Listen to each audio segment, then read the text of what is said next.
Here is none other than the Tradition's 32 squirrel rifle. It's pretty sweet, very accurate rifle, but there's a couple things about it. Now before we get into all of that, let's talk about what is all this stuff hanging off me right now. So we could talk about some of the very simple stuff, what's good, what's bad, and then kind of go from there.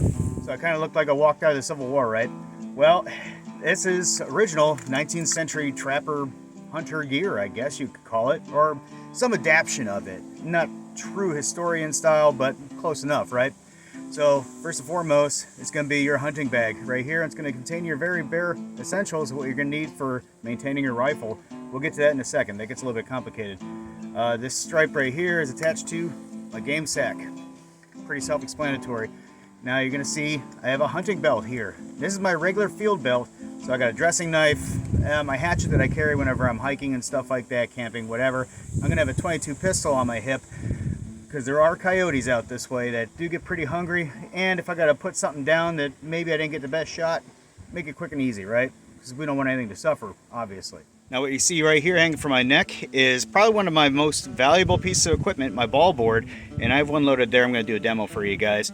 But it's got a pre-patched 32, actually it's a 31 caliber ball ready in this little board here, and it just punches right through into the board. I'll show you in a little bit.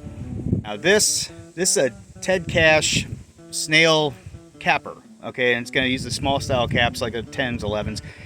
I had significant problems in the field with this. Loading from the bench, it's okay, but in the field it's all rattling around and it's not good. It's not consistent loading. I'm absolutely going to change this out. Now this is going to be a very basic field bag, but basic 32 ball starter. Haven't needed it yet. Powder flask with 20 grain charger. I know it's plastic, but hey, it works. Spare patches when I need to reload the ball board. And then of course, spare 310 ball.